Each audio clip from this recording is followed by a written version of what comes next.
we have to really escalate the noise we make so that we'll be heard.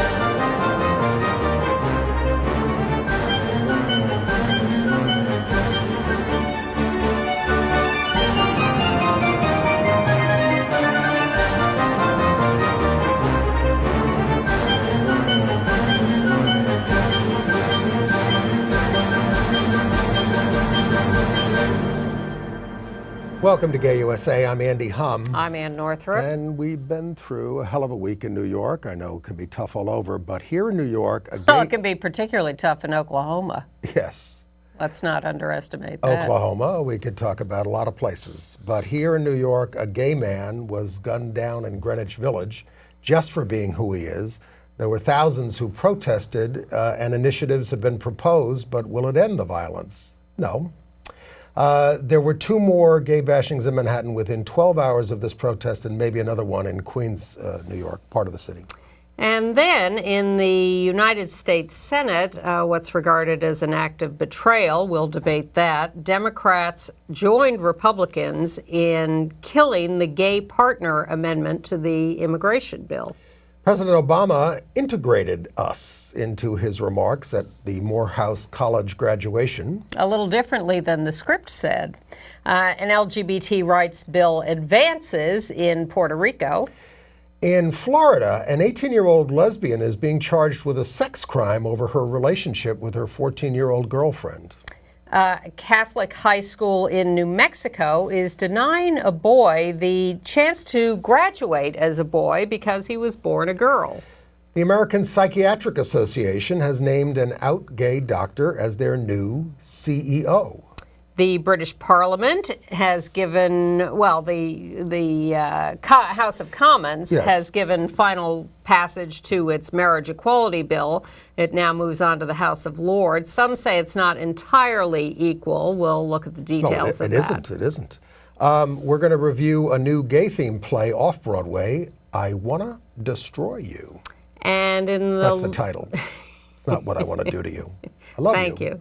Them, me, whatever. Yes. And we also love Gerald McCulloch, who is our guest at the end of the show. He is starring in one of the productions at the Gay Fest NYC Play Festival. Yes, we're looking forward to that. I'll be seeing all of those plays. But we start in New York with this wave of anti-gay violence. We've been talking about it for a couple of weeks. Beatings that have been, since May 5th, there have now been like 8 or maybe 9.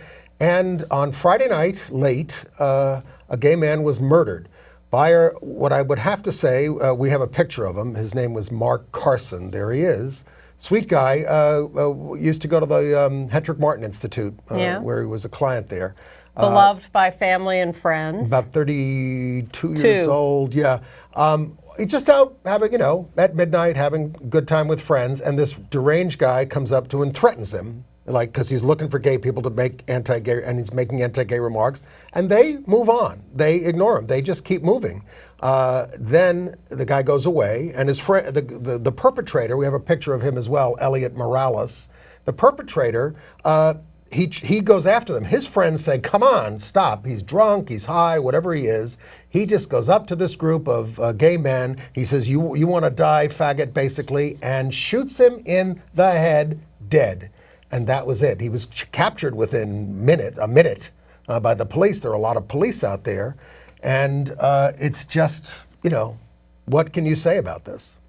Well, you can say that we live in a society where this continues to happen because we are still regarded as less than, as filthy, vile, deserving of this kind of treatment. Yes, and for those of you, of course, in this case, the perpetrator was Latino. The victim was also African American. There are these factors in there as well in terms of people. We have no idea how that plays out. We have no idea how it plays out, but obviously, African Americans suffer from a lot of this as well.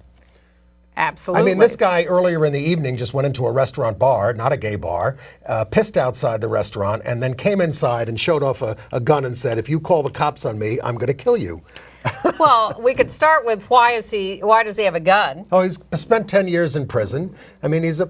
Listen, after this, his sister said 2 things. He doesn't remember anything that happened. Right, because he was drunk.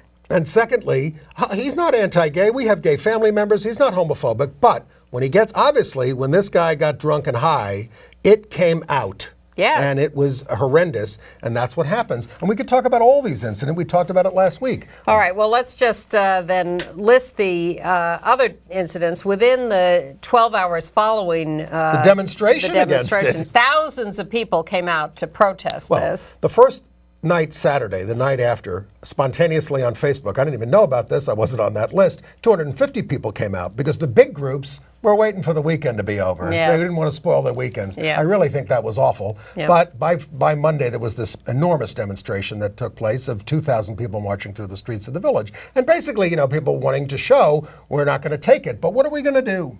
Well, that's what I want to discuss. But within 12 hours of that 2,000 people in the street, another guy, Dan Contarino, was attacked at Avenue D and 4th Street in the East Village. And they've called faggot, kicked, beaten, taken to the hospital. They have suspects in that case. Arrested. He said that he went through a torturous experience being questioned by the cops, who for hours and hours and hours cross-examined him about the details of the incident. And then the information about the incident is written about online. And then there are these horrible comments that people write that were so bad that they had to be deleted. We've been running around, we haven't been doing it on this show, but a lot of people are running around pretending that it's almost over for the movement. We've accomplished it, marriage is coming, we've reached the tipping point, everything. There is a lot of ugliness that we have not processed. I mean, one of the things you want to talk about the other incident. I just want to get all this out there. The gay couple, 2 men, attacked in Soho. Again, just hours after this protest march, they've arrested 2 men in this incident. Again, they were the victims of slurs and beating and... they break bones, they smash your face, they kick you in the head. It goes on and on and on. Yeah. So... all these people, these organizational officials stand up at the protest march. 2,000 people show up in the streets, and the message is, we're not going to take this anymore. This can't happen again. Never I was there. again. Rhetoric. Nonsense. It's rhetoric. We are too strong. No, we're not. I mean, as the Times story pointed out, we're perceived as weak. Now, one of the times this happened in the 1970s, some gay men organized something called the West Street Gang, and they went out and bashed back. I'm a nonviolent person, but I'll tell you, it sent a message, and in that series of attacks, it stopped it. In 1991, Queer Nation organized the Pink Panthers. Right. But street patrols. That wasn't the first Pink Panthers around the country. It's happened elsewhere. Like the Guardian Angels, just to be out on the street, to be a visible presence of My friend deterrence. Jay Callio said, I volunteered to be an auxiliary police officer so I could patrol my streets for my people, and did that. And the Anti-Violence Project here is talking about Friday night, what are they calling it? AVP safety teams to every Friday night be out on the streets doing outreach in neighborhoods. But here's the thing, I'm trying to understand why this happens, why it keeps happening, why with everything we have supposedly accomplished, this keeps happening. And what I think about is how, say you've got a cross-section of the earth, and our success has penetrated a certain amount, and it's penetrated more than it used to. We have had successes. We have turned a lot of people around, but there is still a lower level we have not penetrated to yet. And those are the neighborhoods and the people, the young men who are still living in the world where we are vile and despicable and deserving of attack and deserving of being wiped out. And don't forget, because they're almost all invariably young men who do this. Yes, that's why I said it is still a part of growing up, overcoming your fear of gay people. And exerting your masculinity, right. Proving your masculinity. Right, but that's what I think happened in the case of the Knicks fans. They're young men. They see a gay couple holding hands, and they're afraid that if they don't show some act of violence, that they will be suspected, or they have to just show that I am not this. And I am not weak. I am strong. I mean, I do give Chris Quinn credit for at least proposing an emergency training that's going to take place across the entire school system. Every school is going to have to do something, but it's got to be systemic. It can't be respect for all weak. It has to be systemic in the system. One of the things I said was at the press conference, 99.9% of your teachers who are LGBT are afraid to come out to their classrooms. They may be out to colleagues that's a little more comfortable, but they're afraid of losing control of the classroom if they come out, that they're not going to be backed up by the administration. And I got into a fight with the chancellor of the schools about this because he said they're protected. I said, I don't think it's about being backed up by their administration. I think they're afraid of losing control of the classroom. no, but what I'm talking about is, and then if that happens, if there's a problem in the classroom, that the administration is going to work with them to make it all right. There are schools in this city and elsewhere in this country where you can talk about this all the time, where students can talk about it, where students can be out. There are schools like this. It's not just the Harvey Milk School. Yeah, how many gay-straight alliances are there in New York City public schools? Well, there are, Not many. Well, all right. Well, there are certainly a good number, but and there are many, many in little small towns across the country where everybody's being brave. More. So it's. But the point is, there are no quick fixes for this. No, and there has to be a cultural change, and it isn't about, as you say, respect for all week, and it isn't about standing up at some protest and saying, we're not going to take this anymore. Well, are we going to, one of the things I said to Chris Quinn, I get a nice list of endorsers of this demonstration. Where's the Archdiocese of New York, Catholic? Where's Agudath Israel, the Jewish groups that are traditionally anti-gay rights? I have a couple for you. Well, go ahead. The Family Research Council. Oh, yes, I saw this. Yeah. And Tony Perkins and Brian Brown's National Organization for Marriage both put out statements saying they don't support this kind of violence. Look, Cardinal Dolan, you watch the show. This Pride Day, do yourself and us a favor, go out there and pass out water to the demonstrators, prostrate yourselves in front of us and ask for our forgiveness. Instead of putting up barricades around the cathedral would send a signal. And lines of cops. Tell everybody from the church to come out and welcome the gay crowds. Wouldn't that be nice? We could have some peace in this town. It would be a hell of a nice gesture. Well, we're very angry and frustrated and horrified by this because... And a little scared. Well, I will say that I think men have a right to be more scared because they seem to upset attacking men more. Mm-hmm. So this is a case where I will say I sympathize, and not that I think lesbians are immune to attack, but it is it is certainly men bearing the brunt All of right, the on moment. to other outrages. Well, the big one this week was what happened with the immigration bill. After being promised by senators that they were going to put forth an amendment to include binational gay couples in the bill, they just backed off it completely, refused to bring up the amendment. These are people who promised to do this, looked people in the eye and said, of course I'm going to do this. They didn't do it. They're traitors. And, they said, well, the Republicans were going to end the bill. Well, I don't think that was going to happen, but we blinked. Well, I think it might have happened. But so let's say it would have happened. Are you still in favor of... No, I think that, come on. Putting it in? I think they could have passed the amendment and then fought about it in the House-Senate conference and that kind of stuff if it comes down to that in terms of votes. I mean, whether or not the votes are there in both houses of Congress, but the votes certainly should have been there in the Senate for this aspect of the bill. There were votes for it, enough votes for it in committee. Yeah. Whether it would have survived on the Senate floor, whether the whole bill would have survived on the Senate floor is a real question. But when you have a majority of senators who support same-sex marriage now, well, right? if you think it could have survived, why do you think they didn't do it? They were told that the Gang of 8 Republicans would walk away from the table and not support the bill anymore. Right. I don't think Republicans can afford to do that. I'm not saying we would have won this in the long run necessarily, again, having to deal with a Republican House. And I'm not saying they shouldn't have proposed it, but I do believe the Republicans would have backed away. So there are people on our side saying, hey, now they're going to come after you on other things and try to get other things because you've blinked on this. Orrin Hatch held out for his personal amendments that the Democrats really didn't want, but they gave him what he wanted because they were afraid that if they didn't give this one guy what he wanted, he would walk and take some of the Republicans with him. It is pathetic.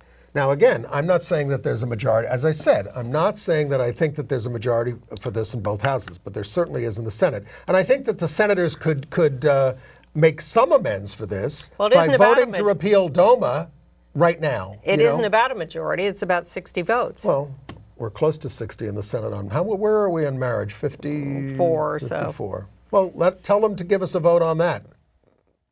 I'm for... And the filibuster. Look, as you well know, nothing is going to happen until the Supreme Court comes out with its decisions on DOMA and Prop 8. President Obama said none of the committee members got everything they wanted, and neither did I. Well, that's the reality. Okay. And the reality is that the Democratic senators, given a choice between our wrath and waiting a month for the Supreme Court to decide, or pleasing us but having the Republicans start punishing them, chose to, sustain our wrath. To be continued. Yeah. The Get Equal folks who are doing demonstrations on this interrupted a Marco Rubio speech at a dinner in Tampa, Florida. They at least got really vocal about it. Well, at least get rid of these Republicans, for sure. Senators Schumer and Dianne Feinstein of California. Let's call the whole thing off. Are the main culprits in this. Right. And Leahy. Leahy... folded like a cheap suit. I think that's a little harsh. When you promise people that you're going to do something and then you just, you can't promise in politics, don't promise. Your word has to be your bond. Because when you promise something, we are allowed to move on to work on other people. You've said you're going to do it. You're not the problem. Let us work on the others. That's the problem. Well, he sat there and said he wanted to do it, and he was the only one left. Everyone had deserted him. And if there was just one vote for this thing, the Republicans were going to start screaming? No. He just... Anyway. Whatever. All right. Supreme Court, 1 month. Okay. And it's not that killing DOMA Section 3 is going to be exactly equivalent to putting us in the immigration bill, because one of the original proposal for the immigration bill included all permanent partners. So you wouldn't have had to get married, but I think that's where we're going to end up. Well, all right, more relationship news. Yes. How about that Barack Obama at Morehouse College? He's speaking to the graduates, they're all male, and he says, be the best husband to your wife, or your boyfriend, or your partner. And there was a rumbling in the crowd. But he did it, and that's, this is what we've been asking for years, not to presume everybody is heterosexual. Well, here's what the script originally said. Be the best husband to your wife or boyfriend to your partner. Oh. And I thought, maybe he just screwed it up. Maybe he didn't even mean to say that. Interesting. That's how it got changed. Okay. He was moved by the Spirit. And he talked about the sting of discrimination being felt not... he was talking to the Morehouse crowd, so these are African-American students, and he's saying, you feel the sting of discrimination on the basis of race, and gay and lesbian Americans feel it on the basis of who they are. All right, and we may not be feeling it in Illinois for long. The same-sex marriage marriage equality bill has already passed the Senate. Now advocates say the votes are there in the House for the first time, with the vote before the month is out. Well, it has to be before the month is out, because that's when the legislature ends its session. So May 31st is the deadline for the vote in Illinois this year. Bill Clinton got involved. He said, you Illinois House members, you should vote for this. He's trying to make amends for his treachery in past years. The Peace Corps is now going to start accepting applications from same-sex couples on June the 3rd, but only for work in countries where homosexual acts are not criminalized. Well, that's not a terrible idea, but because the federal government is not allowed to recognize same-sex marriage, what they say is they're going to accept applications from same-sex domestic partners. Okay. That's how the federal government does it when it wants to get around the anti-marriage law.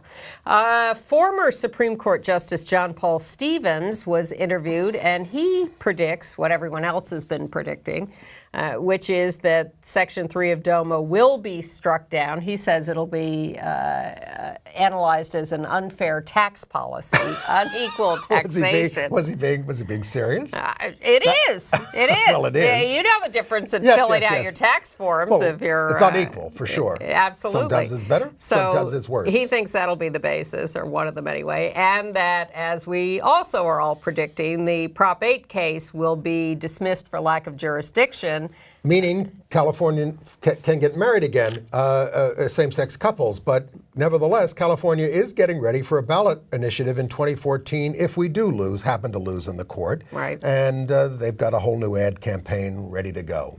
Well, the U.S. Conference of Catholic Bishops and your friend Cardinal Dolan are all ready to go, too. They have written an insert that will be placed in, oh, you have a copy. I do. In all church bulletins during May and June nationwide, asking people to pray, fast, and sacrifice for life, marriage, and religious liberty. This is this new victimhood thing on the part of Catholics that they're being persecuted for their religion. They're trying to affect the Supreme Court decision with their prayer and fasting and sacrifice. Well, good luck. But they do say everyone has inviolable dignity and deserves love and respect and human rights. But then they never say specifically what they're going to do for gay people, like pass out water on Pride Day or something like that, or whatever. Yes, or condemn violence. Former Democratic presidential candidates Walter Fritz Mondale and Mike Dukakis have come out for marriage equality. Mike Dukakis. Yeah. Well, long story. When he ran right before he ran for president, he banned gay adoption, basically, in Massachusetts. Didn't do him any good, did it? No. It's one of those, now, I'll show the gays. All former Democratic presidents and presidential candidates have now announced their support of same-sex marriage. Hooray! And former Republican out-gay Representative Jim Colby married his partner of 8 years, Hector Alfonso, this weekend in their District of Columbia home. Hector is a teacher from Panama, and they went through a whole green card thing with him. And who knows whether he'll be able to stay. But if we get that decision in a month, it'll help Hector and Jim. Let's go to North Texas, where a judge ruled that a lesbian couple can't even live together because one is divorced from a man and there is a morals clause preventing her from cohabitating while children are at home. Giving her 30 days to find another place to live, and the couple's going to comply with this, but maybe challenge the constitutionality because they can't get married in Texas. It's against the law. And they've lived together for 3 years, but now the husband has decided to challenge it. He, by the way, rarely sees the kids and has been accused of stalking his ex-wife. But he wins the decision about forcing her girlfriend to move out of the house. Now, you play along with this at home. Ann knows the answer. What's the state with the highest percentage of same-sex couples raising children? I was going to ask you. Mississippi! 26% of the same-sex couples are raising children. It's generally true in the South. That is, if you look at the bigger map, in fact, all of the southern states have a much higher percentage of same-sex couples raising children than anywhere else in the country. The highest metro areas with same-sex couples are raising children. Raising children. Salt Lake City, Virginia Beach, Detroit, Memphis, and San Antonio. So it's too expensive to have kids here. Well, they're all in states that have state constitutional amendments against same-sex marriage, and yet all these kids are being raised without the benefits of the rights of marriage for their parents. Right. I want to go back to Texas for a minute. Another judge there has prevented a man from visiting his partner of 34 years who is in a nursing home with Alzheimer's and has given him 2 weeks to get out of the house because the sister of the man with Alzheimer's was given guardianship by the court, even though the two men together, I repeat, for 34 years, have each other's power of attorney, but not a declaration of guardianship. So they needed that. They needed a word to the wise, get a declaration of guardianship. Get everything in order. But that's the kind of thing where if we were a fierce movement, we would march on her house. Exactly. And surround her house and scream, bigot. And surround their house and allow the guy to stay and defend them. Absolutely. But we're not that fearsome movement. You mentioned that California is getting ready for a 2014 referendum to repeal Prop 8 if the Supreme Court doesn't. The community center in Los Angeles has started a campaign. They're looking for straight, what they're calling journey parents to appear in ads. And these would be people who started off not approving of same-sex marriage, but over time have changed their mind so that they can appear in ads and say that. So if you know such people or are such people and want to be in ads in California, contact the Los Angeles LGBT Community Center. Okay. All right, other kinds of news. Well, in Albuquerque, at St. Pius X Catholic School, a student named Damian Garcia is being denied the chance to graduate in a boy's black robe because his birth certificate says he was born a girl. School authorities insist he wear a female white robe, and he said it would embarrass him, so he's not going to do it. He had a legal name change. He's totally accepted in the school by the family, classmates, teachers, everybody else, but then the long arm of the church, comes in and gives this nonsense. His dad says it's heartbreaking, and he hopes the school will consider letting everybody wear the same kind of robe, which would be nice? Great. Jesse, or any color they want. Jesse Tyler Ferguson went to the school and is supporting him. Good news. We were wondering where this would play out. Chris Kluwe, the punter let go by the Minnesota Vikings, has been hired by the Oakland Raiders. It's only too bad Al Davis is dead. You don't understand that reference at all, Al do you? Davis. Yeah? Yes. Okay. Yes. My mistake. It's all right. Yeah. 2 years ago, Anonymous published a book, Hidden Voices, Reflections of a Gay Catholic Priest. He's now come out as Father Gary Meyer of the Archdiocese of St. Louis. He felt compelled to be in solidarity with other LGBT Catholics. I don't think he's come out, he hasn't said whether he's sexually active or not. Maybe he has said he's not. But the Archdiocese hopes he'll be an example to those who struggle with homosexuality. I don't get that. They're not disciplining him because he hasn't affirmed anything other than his identity. Okay.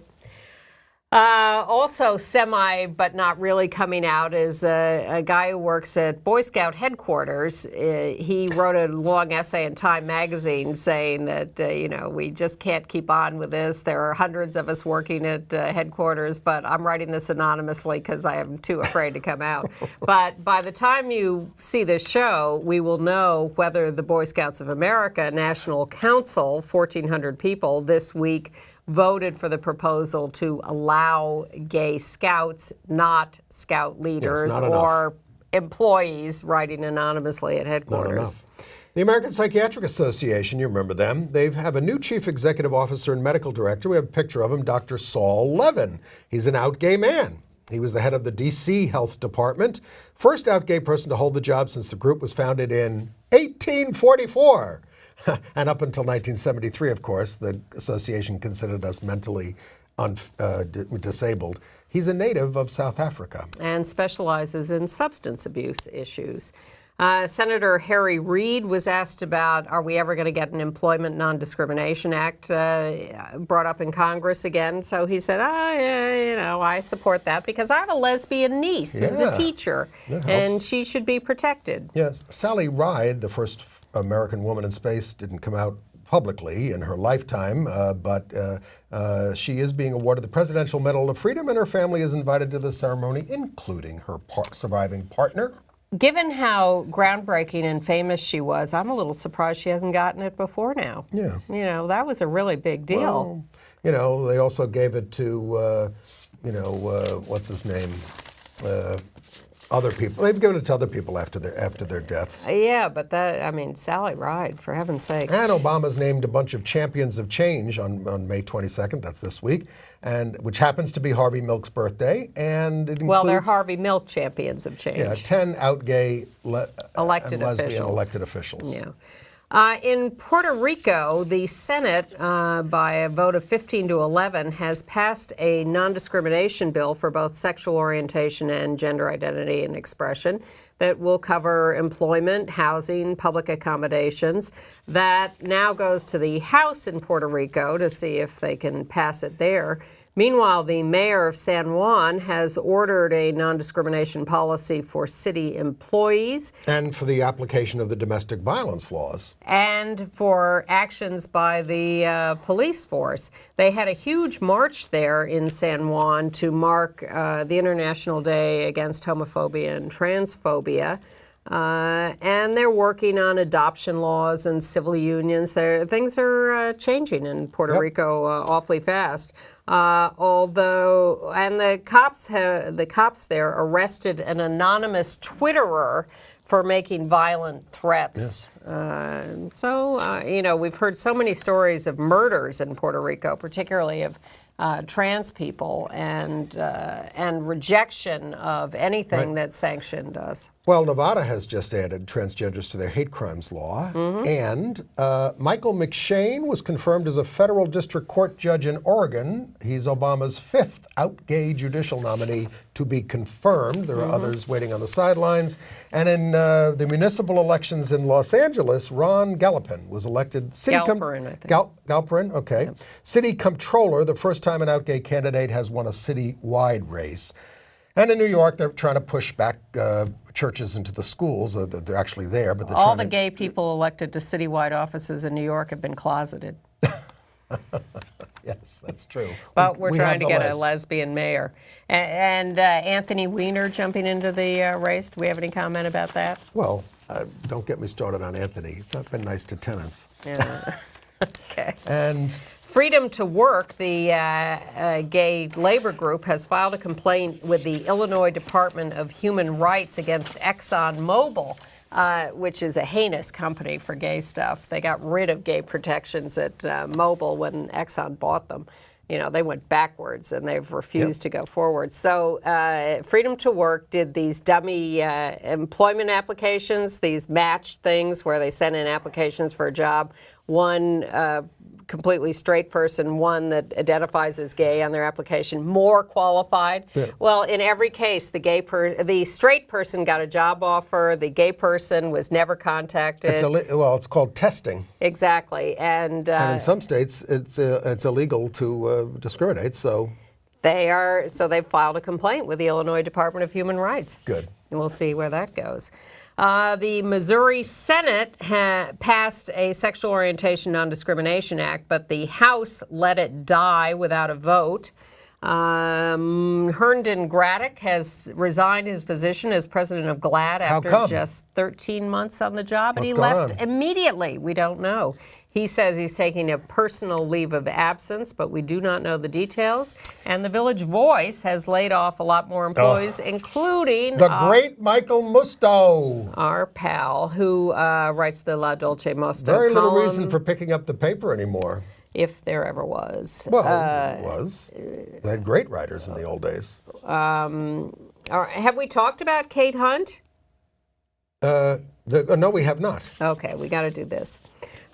Kate Hunt is 18 years old and lives in Northeast Florida.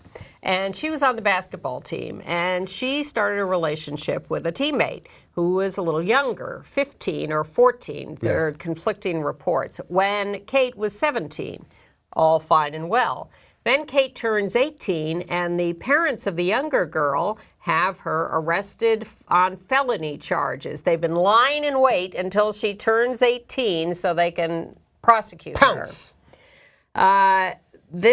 Kate's parents are horrified. They support the relationship and support Kate, who everybody says is a sweetheart and very popular and a good girl. And they want to give her a plea deal, but the parents of Kate are saying, shoot, she'll be a sex offender for the rest of her life if we accept the plea. So we're fighting this, but it's dangerous.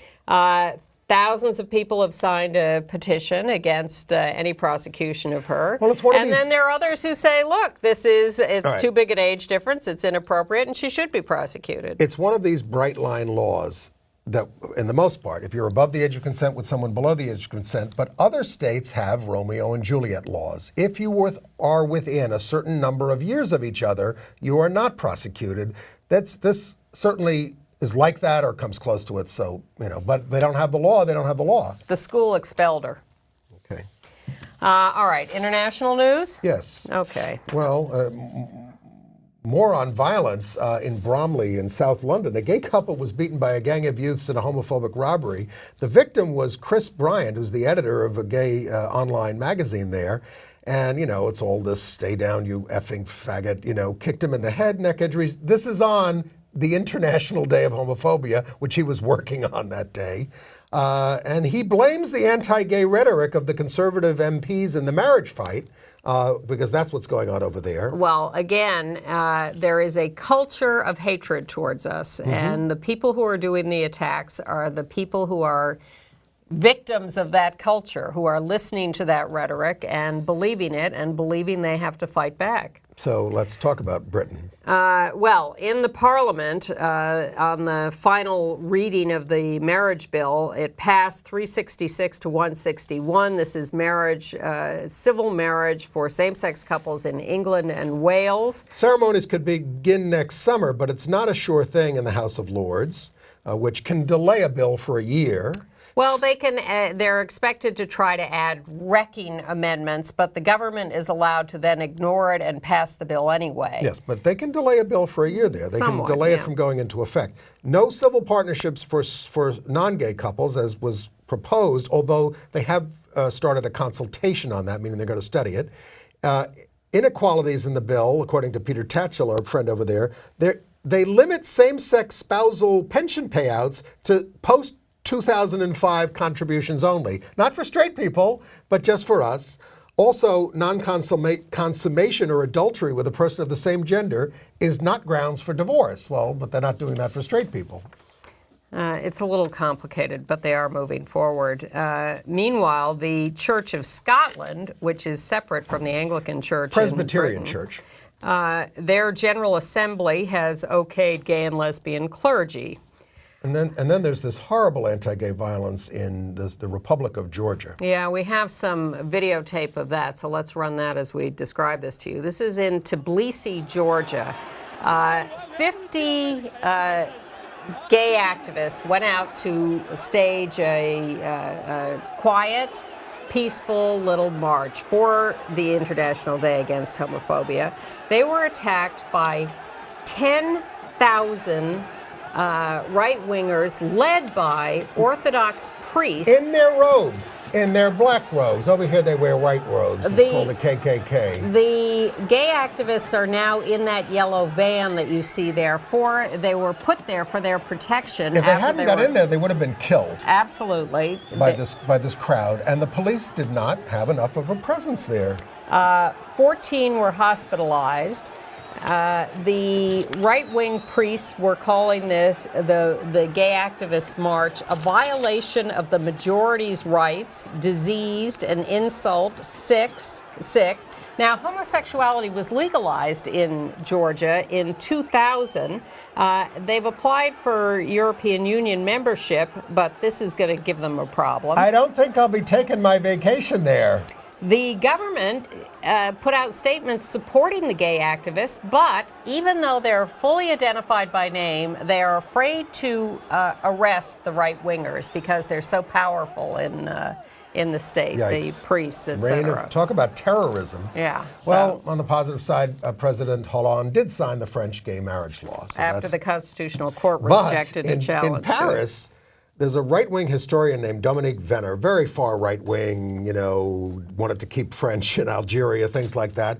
He was a vigorous opponent of same-sex marriage, so he goes into, we don't know exactly why he did this, but he goes into Notre Dame Cathedral and shoots himself in the head, and of course, in front of thousands of tourists. He's Well, he left a note, and he'd written on his blog the day before that this was all about opposing same-sex marriage, which was going to bring the end of civilization. Yep. A little controversy in Israel. In Tel Aviv, the U.S. Embassy celebrated the International Day Against Homophobia and Transphobia, but rejected a request that Palestinian LGBT activists be allowed to speak at the event. Israel? Yeah. The Aswat group. That's an American problem. I don't Even the Israeli gay group said they were shocked by this. Of course. They were in favor Americans of it. Too nervous about it. Chinese teenager, 18 years old, was sentenced to 12 days in a detention center for organizing a pride march of 80 people. The Chinese government called it an illegal march. He was arrested after the peaceful march took place. The International Lesbian Gay Association of Europe has put out its annual review of the state of LGBT rights in Europe. You can get that by going to ilga-europe.org, ilga-europe.org. Okay. All right. AIDS and health news. Yes. Well, we have an update on the meningitis outbreak in New York. Lots of people are getting vaccinated, mainly by our guest, Dr. Dimitri Daskalakis, who's providing it the vaccine at late-night sex clubs and other places. There have been no new cases in New York since February 15th. One shot, they say, saves 4 other people because they're trying to create herd immunity. Takes 7 to 10 days to kick in. The immunity lasts for 5 years. They say an archetypal case in New York is an African-American man, 20 to 40, who is socially active and lives in central Brooklyn, Prospect Heights, or Dumbo and Williamsburg.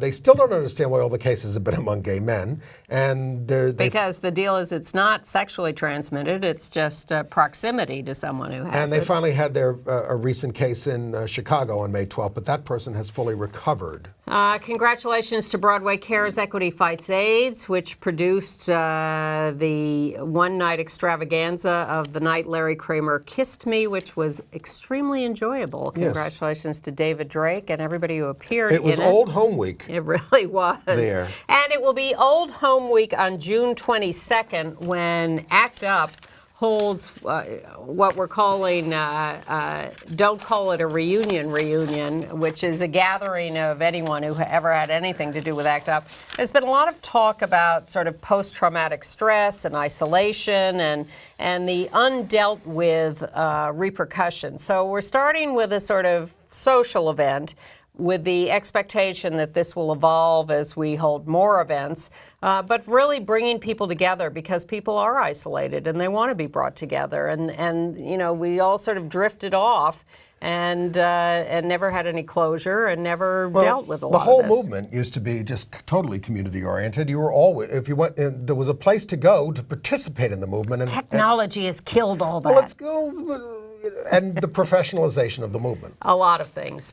So mark your calendar for June 22nd, Saturday night, 6:30 to 11 p.m. We'll give you the details, which we're nailing down next week. And all are welcome. All are welcome. And a lot of this started around the funeral of Spencer Cox and the big memorial for him. And St. Luke's Roosevelt Center for Comprehensive Care is now going to be renamed the Spencer Cox Center for Health. Wow. Yeah. Okay. Entertainment news. Well, if you want a communal experience, you can go to the theater these days and have one with other gay people. There's a new gay play, and I have a slide of it. It's called I Want to Destroy You by Joshua Kunkel. It's right there on Theater Row. It's sort of it's a gay farce, and it's purposely riddled with stereotypes, but I think it has a very big heart and has some very smart observations on gay life, love, and politics. Not to mention an indictment of what it's like to live in New York for millennials. That's kind of also what it's about. Anthony Johnston there as Bo and Kieran Mulcair as Mick stand out, but it's a very strong ensemble. And the cast of Basilica at the Cherry Lane is also a very strong ensemble. This is about a Latino family drama in Texas with a very dark secret. And Felix Solis is the dad, and Jake Cannavale, you know Bobby Cannavale? Yep. This is his son. Wow. Looks just like him, and he's a great actor. Are especially strong, but it's undone by implausibility at key moments. And Peter and the Starcatcher, the great show on Broadway, is now a great show on at New World Stages at a smaller house. Still got a great cast, including some of the Broadway folks, and still getting standing ovations. Well, there's only one thing I'm interested in, and that is Behind the Candelabra this Sunday night on HBO. The Liberace Scott Thorson story, directed by Steven Soderbergh. Last film, played at Cannes. Michael Douglas and Matt Damon. Let's roll the trailer. And now, ladies and gentlemen, Liberace. This is my friend, Scott Thorson. You were incredible out there. Well, this must be fate. I have a great idea. Why don't you come work for me? As what?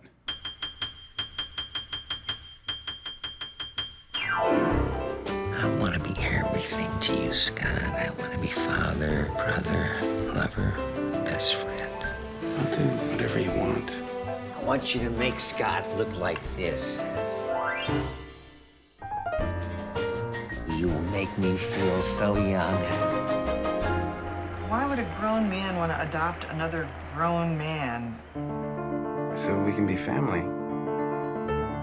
All I do is give and give and give. I can't live like this. You're being paranoid, Scott. Are you stoned? I'm not. I'm upset. Don't change the subject. I don't even have my own face!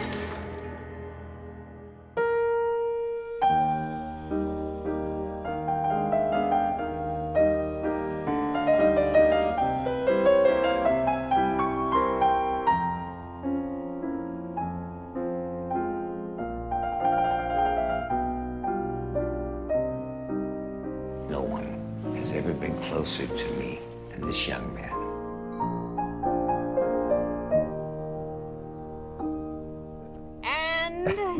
And Debbie Reynolds as Liberace's mother. Oh, really? Another closet Really? case, yes. Oh my goodness, I didn't even notice that. Well, the theaters I didn't were. recognize her behind the makeup.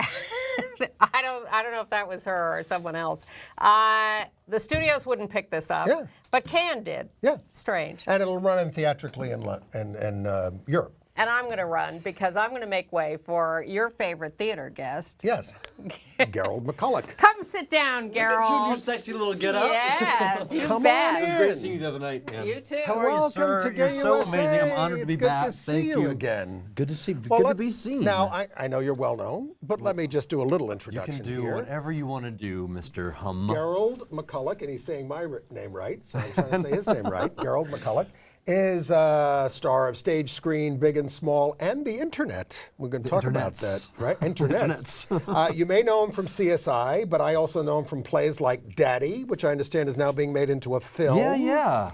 And Which I'm very excited about. you're a recurring host on FYE on ETV. On entertainment television, Right? Yeah. ETV, yeah. whatever it's And called. you're now part of Gay Fest NYC. 3 plays at 312 West 36th Street that will be benefiting the Harvey Milk School. And today is Harvey Milk's birthday, so it's honored to be here talking about it on his Okay, birthday. as we're taping. Yeah. So, and you've been doing that, they've been doing that since 1977. And these plays are Moonlight, well, we're going to talk about them.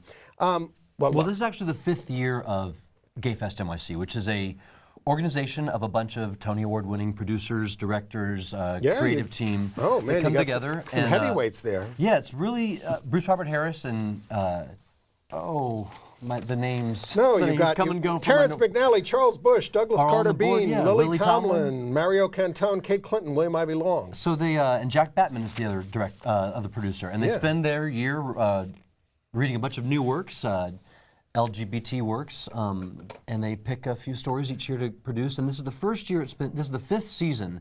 However, with Jack and Bruce's busy schedule, they have a few Tony Awards under their belt now, and it hasn't been done the last few years. So this is their first year back. They found 2 plays that are so extremely beautiful and important that it was important enough for them to get these told. Well, before I ask you some other questions in general, why Yeah. don't we talk about the festival and what you're doing in it? We have a shot of you in Moonlight and Love Songs. Yes. There it is. Oh, yes, with Yeah. my handsome co-star, Nick Bailey. Okay. Tell us a little bit about that as a preview. Well, And Scott bu- Sickles, yeah. Scott Sickles is the playwright who's just written a beautiful story about a 45-year-old architect who spends his life not quite finding the right mate, other than what we find in the movies. And I find a young, handsome 20-year-old comes into my life out of the blue, and I finally get to experience love for the first time until some very tragic turn of events kind of throw my world into turmoil very publicly, and it is a heartbreaking journey. So beautifully told, with such a sweet message of hope at the end that I am astounded by the beauty of Scott Sickles' words. It's, I love that I'm here doing this. It benefits such a great organization. Gay Fest NYC has so far funded, I believe, more than 40 scholarships to some of these kids that leave Harvey Milk High School and it assists them with their furthering education. They started a playwriting program. That's new, huh? They're starting a playwriting program at the Harvey Milk School. You know, I used to work there. Oh, did you? I didn't know that. I worked at... You had such an amazing history. Ann and I worked for 9 years at the Hetrick Martin Institute, which runs the Harvey Milk School. Oh, all right. And it's run with the Board of Education now, of course. But and Harvey Milk is an accredited NYC public high school where kids that are in danger, both physically and emotionally, can go and have a safe haven for their educational journey. It's been going on since about 1985. It's an amazing organization, and GayFest NYC is one of the sole, I guess, fundraising entities that raises funds for these kids to further their life after they get out of high school. And which is important to follow up. As we said, the victim in this horrible anti-gay murder this week was I know. Not a graduate of the school, maybe, but he was a graduate of the clients at Hetrick Martin Institute. He was a client there at Hetrick Martin. And also just with the, prevalence right now and just the kind of the cultural awareness of bullying and the horrible ramifications it can have on kids that, we all went through. But now there's a safe haven for them, and it's now kind of in the cultural vernacular, and things like this are very important. And I not only love this play, but I really stand behind this organization. Well, we're a little older, and we have I don't know what you mean, Eddie Hum. I don't know what you mean. And I'm a lot older than you. But we, in some senses, had this, I won't call it an advantage, but we had a period of denial, and there was homosexuality not being taught. I'm not saying people didn't. Well, we lost generations of mentors to look up to. We didn't have people really paving the way that. But I'm not saying we didn't get teased and hit at all. Because we did. But today there is such a consciousness of it among the kids. Well, and because of Facebook and YouTube, everything's so much more public. I mean, your life is no longer your life now, especially at that age. Kids, not kids, but human beings sometimes don't understand the boundaries and the far outreach that those social networking entities have. And now these kids, their lives, a moment of their life is put out in front of all their friends, and just like the guy jumping off the bridge at the GWB, that's one example of things that have been going on for a long, long time. Well, Michael Douglas was saying this in an interview about Liberace. He said, how did Liberace get away with what he got away with all those years? Money. Well, and there was no internet, and now we don't. He says we don't have private lives anymore. Yeah, unless you take a lot of effort into making your life as private as you can. And let's just go over the other plays there because they sound intriguing, and I'm really looking forward to them. Another one is the world premiere of The Loves of Mr. Lincoln by David Brendan Hope. So we finally going to get the truth about Honest Abe. Unlike we did in that movie that was out of Lincoln, 2 months written ago. by Tony Kushner. I know, I love Tony. I do too, and he defended himself. I know. Come on, Tony. Anyway, this is going to tell the true story about Lincoln and Joshua Speed, who he shared a bed with for many years. Yes, I believe that it's... And he was very wealthy. He didn't need to. I know. Well, I believe it's it may not be a fact, and I'm sure that this is my rear end talking. All right. But I think there are very few occurrences when Lincoln spent the night in the same bed with his wife. Isn't that true? I'm not sure about that, but... she was a troubled woman. But there are many occurrences where it's known that he spent the night with male paramours. Yes, including in the White House. Yes, and this play investigates that. So our play opens GayFest NYC 2013, and then after us, The Loves of Mr. Lincoln plays, and concurrently during ours, GayFest NYC is also working with another theater company that currently has the Oscar Wilde play running. Gross Indecency, The Three Trials of Oscar Wilde. We have a picture of the cast here. Whoa! That is a cast. Well, this was a breakthrough play from Moises Kaufman. Yes. It's all based on the documentary evidence of the trials. It's transcripts from the trials that are knitted together in such a great way. It was a very long run. I think it ran for 2 years off Broadway. And didn't it also come back then after that? I thought I had a remounting. I could be wrong. It is a terrific play. Down at the Manila Lane, right? Isn't that where? Yep. Yeah. And I'm, and of course looking forward to yours as well. I mean, you're doing it from, this all runs from May 23rd to June. Yeah, they're very limited engagements. 2nd for yours. Yeah, June 6th through the 16th for Lincoln, and May 30th through June 16th for the Oscar Wilde play. Yeah. Both of the specifically produced GayFest NYC plays, my play, Moonlight and Love Songs, and the Loves of Mr. Lincoln, have very limited engagements just because of the cause that we're serving and doing due to the Equity Union. We're limited in the run, but we preview starting tomorrow night, Thursday, open Friday night, and then have, I believe, only 10 performances. And after all that. of this is, you can go to gayfestnyc.com, right? I think it's .org, actually. It could be. I may not be the right person to ask that question. I have .com from Philip. Okay. But I'm sure if you put both of them up, they'll come up. Yes. It's gayfestnyc.com. That's what we have here. But we'll see. Let's talk about you a little bit. Let's catch up with you all a little right. bit. Okay, then we can do that if you want to. Well, how are you? I'm doing really good. The play came to me very suddenly, and I'm glad it did, and I love that I'm back here for a few months after this. Speaking of David Drake is also directing a new show called Cover. So I go from this into doing his show Cover, which I'm really excited about. I've known of David for a very long time, but we got to work together during Bear City, which is a film I'm part of. He was in Bear City as well as Bear City 2, The Proposal. How do you spell bear? Bear, grr, rough, with a lot of furs, how you spell it. Okay. And yeah, so I'm honored to work with David. It's just great that not only something brought me in town, because I'm bi-coastal, I go back and forth, and it's always nice when work brings me back. So to be here with this play for a great cause, and then to be working with David directly after this, I'm thrilled. It's going to be a great time in New York. And you did the play Daddy, and you are talking about doing this in Yeah, movie. Daddy, oddly enough, Daddy, which kind of investigates the same story terrain that this does in a way, had its world premiere directly upstairs from where I'm doing Moonlight and Love Songs, which is odd out of all the theaters in New York to be at the same Spooky. space. I know. And then Daddy luckily moved to LA. We had a long run in LA. We got extended, I think, 3 or 4 times. And I have been working with the playwright, and we have a beautiful script, and it's now being produced by Stephen Israel, who's got a few films out now, including I Do and GBF that just premiered at Tribeca. He's on board and is producing it. We start shooting in the winter, I believe. And so that everybody can see you, who can't get to New York for Gayfest NYC. Which everyone should see. Come enjoy. But you have an internet venture. I do. Sebastian Lacaze, who is, a Broadway stud, who is Rocky in Rocky Horror, who is in the movie Chicago and did Chicago on Broadway, an amazing and beautiful human being. Sebastian has created a new web series, or we're now in our 3rd season, with Daphne Rubin Vega and Wilson Cruz and me, and an amazing cast he's assembled. And it's called Hustling.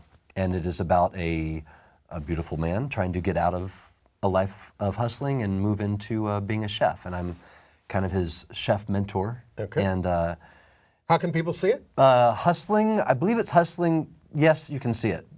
Research Hustling. And HustlingTV.com, or it's on YouTube. And we will send it out in our email. We will track it down and send it out in our email. Sorry we didn't get it in advance. And we're just down to our last, half minute. But, so you're one of the pioneers in terms of out gay actors. Not at all. Yes, Not at you all. are.